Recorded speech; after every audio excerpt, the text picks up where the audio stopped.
Willard Whitcomb is just one of the many great characters on the resume of Herbert Marshall. Now, he's not an actor synonymous with noir, but the urbane Englishman always displayed a stiff upper lip, either as a victim or a villain, in films like The Letter, Crack Up, The Underworld Story, and Angel Face. And if the gait seemed as stiff as the lip, that's because his leg was made of wood, the result of an injury suffered in the First World War. Director Curtis Bernhardt began his career as a theater actor in Germany, but by the mid-1920s, he was dead set on directing. Theater or film, it really didn't matter.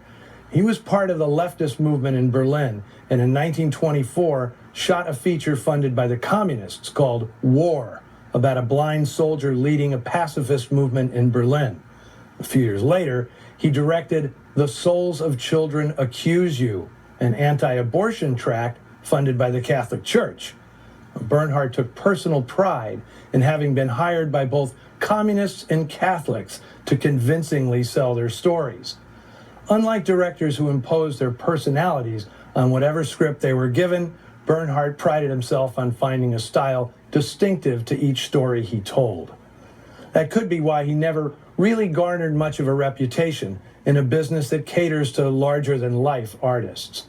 Although he's not as celebrated as expat contemporaries such as Fritz Lang, F.W. Murnau, Ernst Lubitsch, or Billy Wilder, it's worth noting that in the late 20s, Bernhardt directed several films, The Last Fort, The Last Company, The Rebel, as well as the early Marlene Dietrich silent The Woman Men Yearn For, that established him as one of the prominent artists of the early German sound era.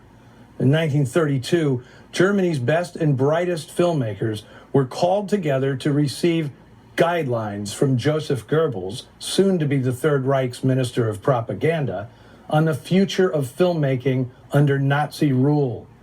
Goebbels offered 5 examples of the type of film the Nazis wanted to make.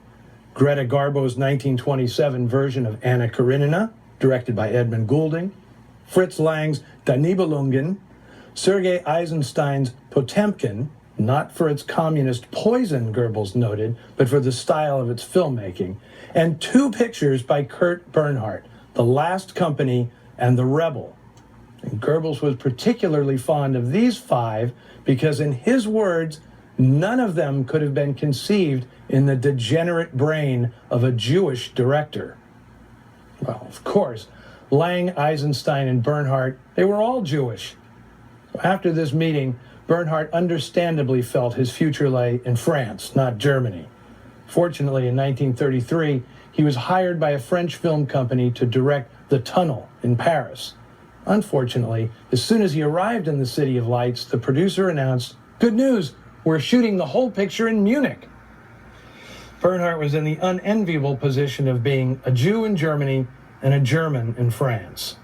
It wasn't until 1939 that the director, under constant scrutiny by the Third Reich, was able to flee the Nazis, coming to America with no money except what had been cabled to him by a former colleague, director Henry Koster.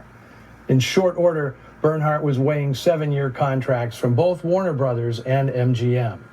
And later this year, I'll be presenting another of the director's best American films, Possessed, in which he guided Joan Crawford to her 2nd Oscar nomination. Well, as much as a director guides Joan Crawford anywhere. Next week on Noir Alley, Film Noir's answer to Romeo and Juliet, which marked the directing debut of one of American cinema's most distinctive and sensitive artists. Until then, be sure to join the Noir Alley conversation on Facebook and follow us on Twitter for upcoming titles and information. Now, if you'll excuse me, I am overdue for my daily dose of narco synthesis, the liquid variety.